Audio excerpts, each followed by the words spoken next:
What's up, guys? Welcome to Knockers on the Bottom. I'm your host, J Mill. J Miller, if you like. So let's get into it. So the Cowboys beat the Eagles today, and I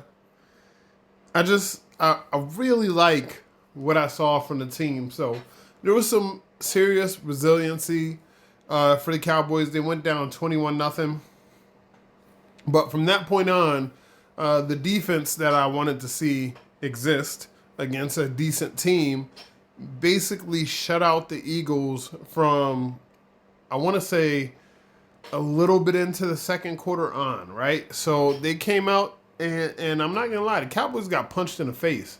Punched in the face, probably kicked in the nuts, you know what I'm saying, thrown to the floor, you know. And then once homie tried to stomp on their head, they blocked it, you know what I'm saying, and got back up and like punched him in the face and then got into their fighting stance. So it was like, all right, I'm bloodied up, but I'm here. Let's see what we're going to do. And I love it. I love it. Because even if, as Cowboys fans, you're like I am, I'm a Cowboys realist, throughout the course of the season, we don't get up off the mat, right? Like, once we knocked out or we're knocked down, we're not really the one to beat the 10 count to stand up and be like, yes, I can continue to go. Yeah, I'm good. I'm good. I'm going to punch back. I'm good. That's not us. You know what I'm saying? Like, once we get knocked down, the referee is waving his hands and it's all over. I told my girl, like, early in the second quarter, I was like, this is about to be like a freaking 35-4. I said 4 because, you know, it's just a funny score to put on the Cowboys. Not that I actually thought it would be 4 points. But it was just like, yo, we about to get the doors blown off us. We ain't here to play. We're at home. If you look at my tweets during the game, I said the Cowboys stayed at home. They didn't even wake up and get out of the bed to come here. But boy, did they prove me wrong. Did they prove me wrong. Between the forced fumble on Saquon Barkley, then the forced fumble on the punt, and I was really mad at at the head coach because I felt like after that forced fumble with the punt, you got to reward your special teams and you got to put points on the board. The Cowboys could have went up 24-21 right then, right now, and forced Philadelphia into 4-down territory. Instead, they didn't go for the field goal at that point, which maybe made Philly play it a little more safely. I don't know if that was the strategy to make Philly be like, all right, you know, we can punt it and, you know, we can play defense because we have been playing defense. So I don't know if it was genius or BS, but it felt like BS at the time. I was like, why would you not go for 3? Why would you not put yourself up 24-21 and force the Eagles to press? But in one other way, I'm like, maybe you kind of lulled the Eagles to sleep. Maybe you did your stopping of them and forced them to punt, but I'm using hindsight. Hindsight is always 2020. At the time, I'm not even going to lie. At the time, I thought that was a very poor decision by Brian Schottenheimer. I was pissed off. I thought we should have took the points, and then we should have kicked it off, and our defense was playing terrific. You know what I'm saying? Once the first quarter and a quarter was over, so, you know, 1.25 quarters, we played terrific after that point. And I also enjoy that the Cowboys basically put the Eagles in a chokehold from that point on. They were getting pressure. They were tackling. They were making things difficult. I don't know where that was in the beginning of the game, but maybe we needed to see what they came out in order for us to make some adjustments and play hard. CeeDee Lamb has me very worried because there were several drops in this game, and I don't know what it is about the Philadelphia Eagles, but this is the second game against the Eagles in a row that I counted multiple drops. I feel like CD had 3, but at least 2, and 1 was a touchdown. But I counted 3. I counted 1 on the crossing route that he dropped, and I counted 1 on the crossing route the opposite way that he dropped, and then one in the end zone that he dropped. So the Cowboys actually probably could have won this game a little more handily, but it looked like CD wasn't his normal self. I don't know what's going on, but he needs to get it together. But luckily, and it's the first time I'm going to say it, luckily we have George Pickens, because George came up with all the big plays.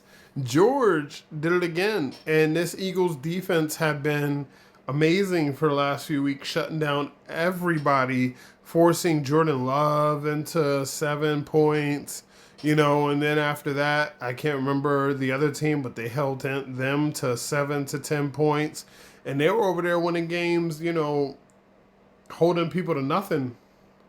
And the Cowboys offense comes in here, and all in all, if you want to count it, the Eagles defense played incredibly well.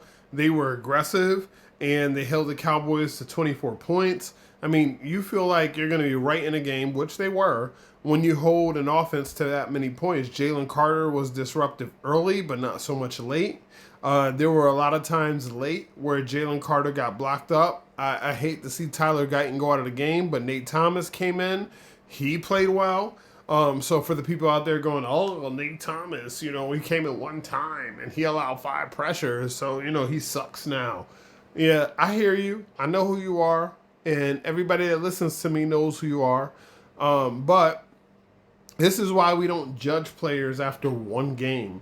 This is why we don't judge players after one season, because a lot of the people that I love, when I listen to them, they see one season from a player and they're like, oh, he can't play. He sucks. We got to go after somebody different because this player is totally horrible now. He played one season. He wasn't a Pro Bowler. He sucks. And I'll call it out loud. I'm looking at you, Brian Broaddus, because Brian, even though I love him, I love his scouting, I listen to him every single day, Brian has a tendency to overreact to things. And there's a lot of times where, players won't show a lot in their first season, and he's automatically like, no. I was championing for this person, and all of a sudden, Nathan Thomas comes in and allows 5 pressures, but that's not how the NFL is. And he knows that more than everybody else. Like he should. NFL is very week to week, practice to practice, day to day, play to play. Like, it doesn't matter how many plays you failed at. When it comes to the point where you need to block it up, where you need to do what you do, if you can block it up and do what you do, guess what happens? You can make a pass, you can make a play, you can have a big run. You don't have to be perfect 100% of the time. You don't have to be a Pro Bowler to be a good player. You don't have to be a Pro Bowler to be a capable player. And we need to kind of take a step back, and not saying the Cowboys are going to go on any run or anything, but we need to kind of take a step back and not be so judgmental that just because these players have missed plays, just because they've misjudged things, just because they might not have been in position on this play or that play, doesn't mean they can't be in position when it matters the most. And what we saw tonight was that the Cowboys players can be in position when it matters the most. So star up to Matt Eberflus. Start up to the Cowboys defense. Start up to Quentin Williams. He didn't get a sack in this game, but I know I didn't get to look at the numbers yet. They probably are going to come out in a little while here. But he did have quite a few pressures. Shout out to Osa Odigizua, right? Everybody's been knocking him. Oh, he hasn't had a good season. Once again, people that I love, people that I listen to. Oh, Osa hasn't played well. Well, guess what? When it came down to a point in the game where you needed to stop, who got the sack? Yeah. Say the name out loud. Double O. Osa Odigizua. That's right. He got it. So this is what I mean. They're NFL players, bro. The other team is great, just like you're great. And the other team isn't good. Right? The Raiders, they're probably one of the worst teams in the league, and they're great. Right? Because they have NFL players on their team. You have NFL players on your team, and even if they're not playing at the highest level 100% of the time, it doesn't mean that they can't channel a high level when it's needed. And that's exactly what happened with Osa. He makes that big play. All of a sudden, Cowboys get the ball back. Dak makes a couple of big throws to Jake Ferguson, makes a big run to number 33, Javonte Williams, makes a big catch to Pickens, couple of kneel downs. And even though Brandon Aubrey, because I bet you nobody will be dissing Brandon Aubrey, right? You know what I'm saying? When we talk about all the BS, none of these BS MFers will be out there saying Brandon Aubrey sucks because he missed the field goal early in the game. No, right? So it doesn't work that way. We got to have players make plays in a timely fashion. You got to players make plays when it matters the most. And that's what the Cowboys defense did. That's what the Cowboys offense did. And honestly, that's what the Cowboys special teams did. If I want to call last week's win against the Raiders the most complete win, I will scratch that off and put this above that. This is the Cowboys' most complete win. It wasn't a perfect win, right? We've had some bad plays in this game. Booker had a holding call. We had a couple of very bad penalties in this game, especially in the first half of the game. And it looked like the Cowboys are going to get run out the gym.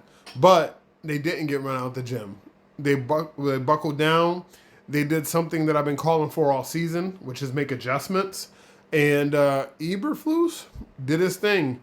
I really, really was about to kill Brian Schottenheimer if they lost this game based on that team not getting points on the goal line. Because if the Eagles would have went down and kicked the field goal and the Cowboys would have lost by a field goal, believe you me, this would have been a completely different episode. But they didn't.